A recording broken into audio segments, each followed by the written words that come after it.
Alhamdulillah nasta'inuhu wa nastaghfiruh wa na'udzu billahi min shururi anfusina wa min sayyiati a'malina may yahdihillahu fala mudhillalah wa may yudlilhu fala hadiyalah. Asyhadu an la ilaha illallah wahdahu la syarikalah wa asyhadu anna Muhammadan abduhu wa rasuluh la nabiyya ba'dah. Allahumma salli wa sallim wa barik ala sayyidina Muhammad wa ala alihi wa sahbihi wa mawalah, amma ba'd. Faya ayyuhal muslimun usikum wa nafsi bitaqwallahi faqad fazal muttaqun. Qala Allah Ta'ala fi kitabihil karim, na'udzu billahi minasy syaithanir rajim. Ya ayyuhalladzina amanu taqullaha haqqa tuqatih wa la tamutunna illa wa antum muslimun. Wa qala an-nabiy sallallahu alaihi wasallam fi kitabihil hadis, ittaqillah haitsu ma kunta wa atbi'is sayyi'atal hasanah tamhuha wa khaliqin nas bi khulqin hasan. Shadaqallahul azim. Orang-orang tua kami, paduka bapak-bapak serta saudara-saudaraku yang seiman, seakidah dan seagama yang saya hormati, dan insya Allah kita semua ma'asyiral muslimin termasuk hamba-hamba Allah yang dimuliakan dan dirahmati oleh Allah Subhanahu wa taala. Amin ya rabbal alamin. Bersyukur kita kepada Allah Subhanahu wa taala sampai hari ini Allah Subhanahu wa taala masih memberikan kita begitu banyak nikmat. Yang nikmat itu kita pergunakan, kita manfaatkan. Bahkan nikmat yang paling besar, yang paling berharga, yang pantas untuk kita syukuri selain nikmat-nikmat yang lain begitu banyak adalah nikmat keimanan. Nikmat keimanan yang diberikan oleh Allah kepada kita berbuah menjadi kita sebagai seorang muslim, yang akhirnya nikmat iman dan nikmat Islam ini juga membuat kita dan membuahkan hasil menjadi nikmat ukhuwah, sehingga kita dengan ringan melangkahkan kaki ke rumah Allah ini dalam melaksanakan salat fardu Jumat, dan juga sekaligus adalah dalam rangka berkumpulnya kita sesama saudara muslim, saudara mukmin. Ini adalah merupakan nikmat yang terbesar yang harus kita syukuri. Selain dari itu kita juga bersyukur kepada Allah Subhanahu wa taala. Kita adalah termasuk golongan hamba Allah Subhanahu wa taala yang sebagai pengikut Nabi Muhammad sallallahu alaihi wasallam. Oleh karena itulah makanya kita berselawat kepada Rasulullah sallallahu alaihi wasallam. Salawat itu kita ucapkan di dalam salat-salat kita, baik salat fardu maupun salat sunnah. Bahkan di luar salat kita juga berselawat kepada Rasulullah sallallahu alaihi wasallam. Karena bagaimanapun Allah Subhanahu wa taala dan malaikat pun berselawat kepada Rasulullah sallallahu alaihi wasallam. Innallaha wa malaikatahu yusholluna 'alan nabi. Sesungguhnya Allah dan para malaikat berselawat kepada Rasul. Ya ayyuhallazina amanu shallu 'alaihi wa sallimu taslima. Barulah Allah Subhanahu wa taala memerintahkan kita, hamba-hamba Allah yang beriman ini juga harus memberikan salam pengagungan kepada Rasulullah Muhammad sallallahu alaihi wasallam. Oleh karena itu bentuk rasa syukur kita kepada Allah atas kita sebagai hamba Allah yang beriman, serta rasa syukur kita kepada Allah Subhanahu wa taala atas kita sebagai golongan umat Nabi Muhammad, maka tidak ada lain yang harus kita lakukan selain sebelum kita mencintai Allah Subhanahu wa taala. Yang harus kita lakukan adalah kita harus al-ittiba, betul-betul dan serius mengikuti jejak Rasulullah sallallahu alaihi wasallam. At-ta'ah, dan sungguh-sungguh kita mentaati ajaran Rasulullah sallallahu alaihi wasallam. Karena menurut Allah tidak dikatakan kita mencintai Allah dan tergolong golongan hamba-hamba yang mencintai Allah selagi kita tidak mengikuti dan mentaati Rasulullah. Di mana di dalam surah Ali Imran ayat 31 Allah Subhanahu wa taala menyampaikan ini kepada Rasulullah, dan ini juga sampai kepada kita ketika kita membaca ayat Al-Qur'an. Nauzubillahi minasyaitonir rajim. Qul in kuntum tuhibbunallah, katakan hai Muhammad, apabila mereka mengatakan cinta kepada Allah, katakan kepada mereka, fattabi'uni, ikutilah aku, yuhibbukumullah wa yaghfir lakum dzunubakum wallahu ghafurur rahim. Ikutilah aku, kata Rasulullah, niscaya Allah akan mengasihi dan mengampuni dosa-dosamu, dan Allah Maha Pengampun lagi Maha Penyayang. Ma'asyiral muslimin, sidang jemaah Jumat yang dirahmati Allah. Dalam sebuah riwayat diterangkan, suatu hari Rasulullah SAW duduk di majelisnya para sahabat. Di dalam majelis itu ada Utsman, ada Ali, ada Abu Bakar, dan ada Umar, serta ada sahabat-sahabat yang lain. Suatu ketika Rasulullah bertanya kepada sahabat, wahai sahabatku, tahukah kalian siapa yang paling mulia di sisi Allah Subhanahu wa taala dan di sisiku? Saat itu para sahabat menjawab, ya Rasulullah, yang paling mulia pastilah malaikat. Maka Rasulullah tersenyum dengan jawaban itu dan mengatakan, pastilah malaikat mulia, karena dia adalah makhluk yang tidak punya nafsu. Tabiatnya adalah hanya taat kepada Allah Subhanahu wa taala, berzikir kepada Allah Subhanahu wa taala. Tapi bukan itu yang kumaksud, kata Rasulullah sallallahu alaihi wasallam. Lalu sahabat mencoba menjawab kembali, kalau bukan malaikat yang kau maksud ya Rasulullah, pastilah yang mulia itu adalah Nabi dan Rasulnya. Maka Rasul kembali tersenyum dan mengatakan, benar, Nabi dan Rasul adalah merupakan termasuk orang-orang yang mulia. Pantas mereka mulia karena mereka membawa amanah dari Allah yang harus diajarkan kepada umat. Tapi bukan itu yang kumaksud. Sahabat mulai heran. Lalu di antara sahabat ada mulai kepedean. Lalu mengatakan, ya Rasulullah, kalau bukan malaikat yang kau maksud, bukan Nabi dan Rasul yang kau maksud, berarti yang kau maksud adalah yang paling mulia adalah kami para sahabat-sahabatmu yang setia mendampingimu. Maka Rasul semakin tersenyum. Dia tatap satu-satu wajah sahabatnya ini. Sambil dia menatap wajahnya satu-satu, dia tersenyum. Setelah itu, begitu lama barulah Rasul juga menjawab dengan senyuman, pastilah kalian paling mulia. Kenapa kalian mulia? Karena kalian berada di tengah-tengahku, duduk di majelisku, hidup bersamaku, kalian dengarkan langsung perkataanku. Bahkan tak sedikit di antara kamu ikut berperang denganku. Bukan hanya mengorbankan harta, bahkan darah kalian kucurkan. Dan tak sedikit di antara kalian syahid, nyawa melayang karena aku. Dan juga tak sedikit para sahabat menjadi tameng di dalam kehidupanku. Pertama menjadi tameng adalah usia 13 tahun, itulah Ali bin Abi Thalib, menggantikan tempat tidur Rasulullah SAW dengan berselimutkan Rasulullah dari intelijen 250 pemuda yang dikomandoi oleh Abu Sufyan. Yang menjadi tamengnya adalah Ali yang saat itu berusia 13 tahun. Dan dibisikkan Rasulullah kepada Ali, wahai Ali, kau jugalah orang yang terakhir hijrah dari Makkah ke Madinah. Yang saat itu jarak antara Makkah dengan Madinah adalah sekitar 477 km. Tetapi Ali sami'na wa ta'na, walaupun usianya 13 tahun, risikonya adalah mati terbunuh. Karena memang target dari Abu Sufyan dan intelijennya adalah menangkap dan membunuh hidup-hidup Muhammad SAW. Kamu adalah paling mulia, sahabat-sahabatku adalah paling mulia, tapi bukan itu yang kumaksud. Lalu sahabat tidak ada satupun lagi yang menyela. Tidak ada satupun sahabat yang sanggup lagi memberikan jawaban. Dan akhirnya Rasulullah tertunduk. Dan saat Rasulullah tertunduk wajahnya, dia menangis tersipu-sipu. Menangis, sangat menangis. Syahdu tangisnya. Sahabat harinya tatap-tatapan, melihat apa gerangan bagi Rasulullah SAW. Semua jawaban kita jawab salah, tapi ternyata sekarang Rasul tertunduk dan menangis. Maka ada satu sahabat yang berani bertanya, ya Rasulullah, apa geranganmu menangis ya Habib Allah? Apa geranganmu menangis? Tak lama kemudian Rasulullah mengangkat wajahnya. Kelihatanlah matanya yang merah dengan linangan air mata.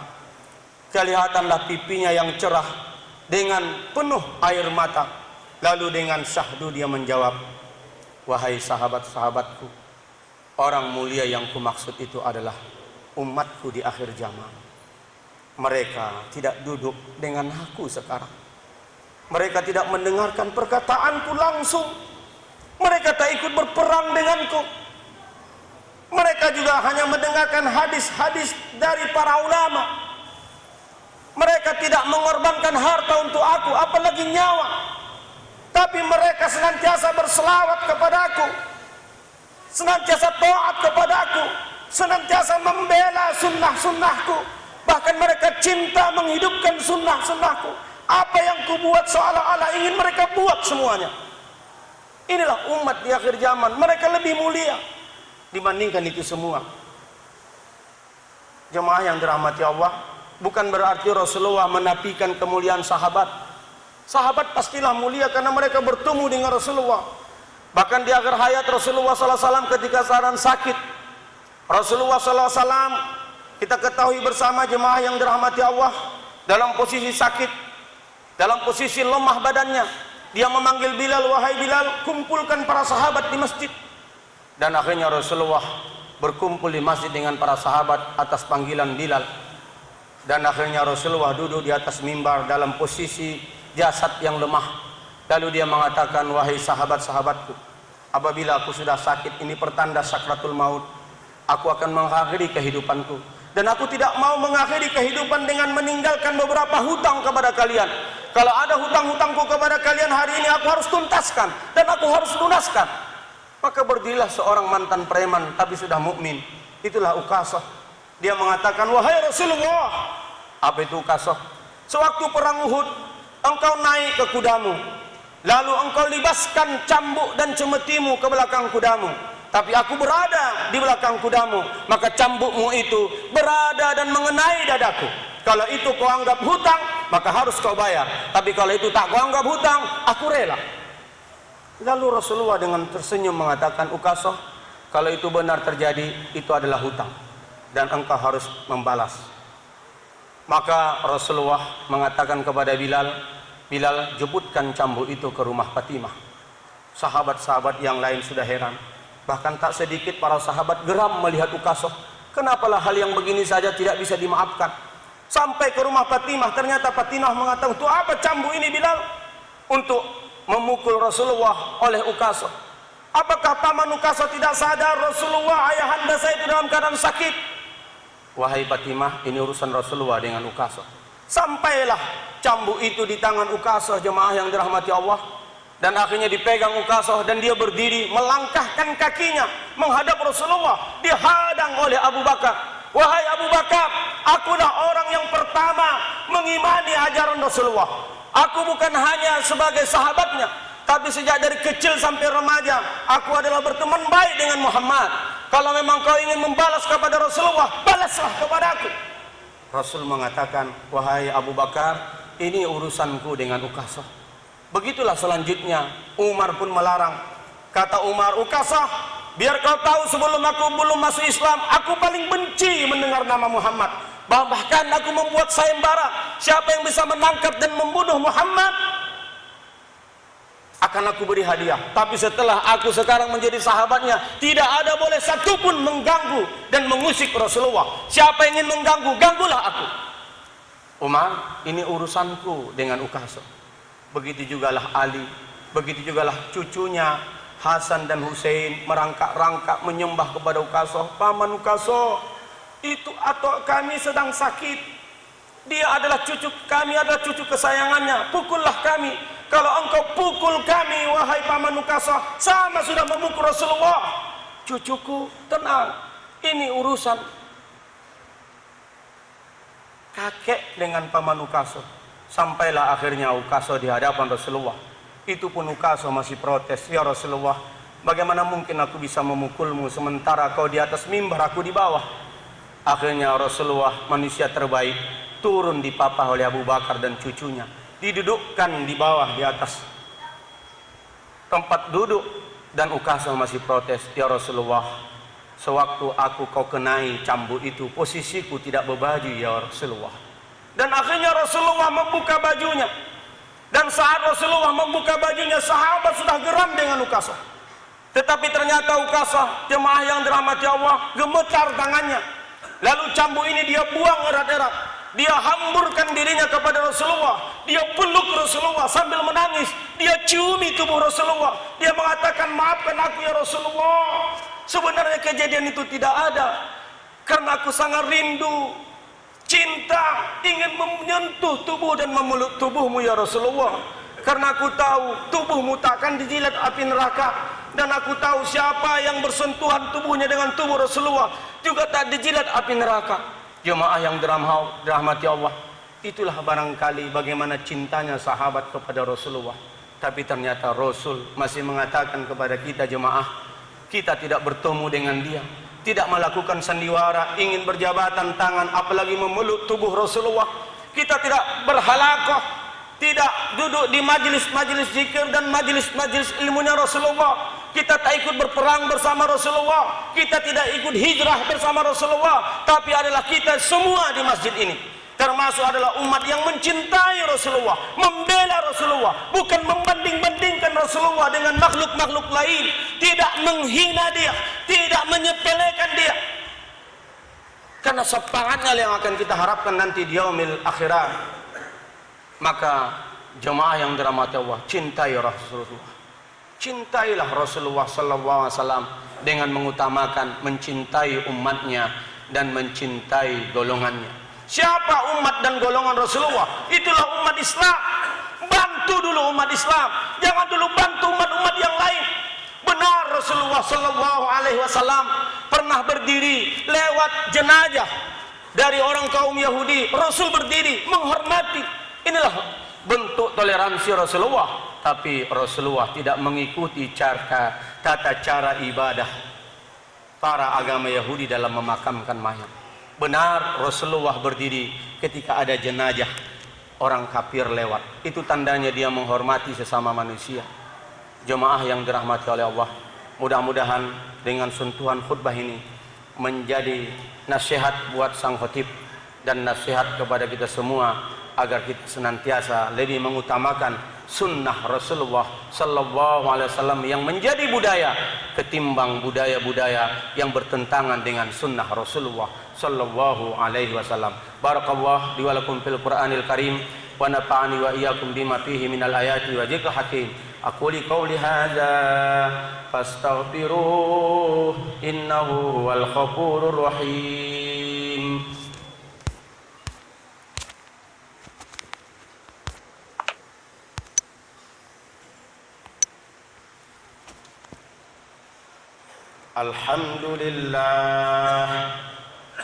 Alhamdulillahilladzi arsala rasulahu bil huda wa dinil haqq liyuzhirahu 'alad dini kullih wa kafa billahi shahida. Asyhadu an la ilaha illallah wahdahu la syarika lah wa asyhadu anna Muhammadan 'abduhu wa rasuluh. Allahumma salli wa sallim ala sayyidina Muhammad wa ala alihi wa ashabihi ajma'in. Faya ibadallah ittaqullah haqqa tuqatih wa la tamutunna illa wa antum muslimun.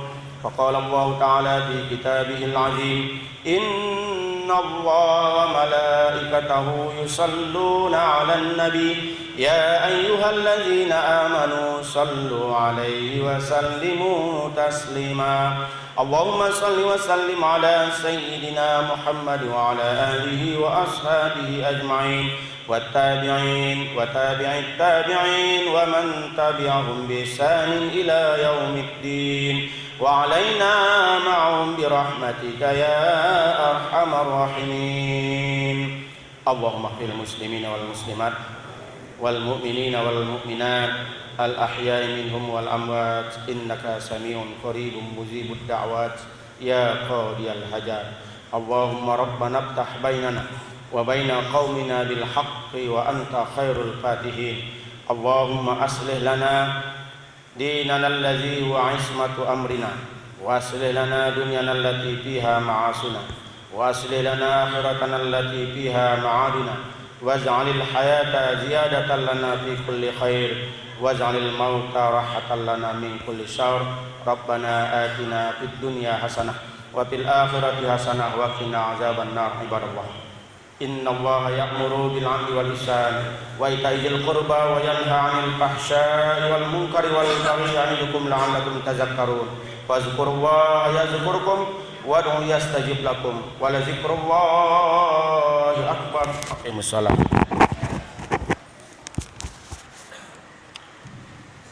Allahu akbar, Allahu akbar.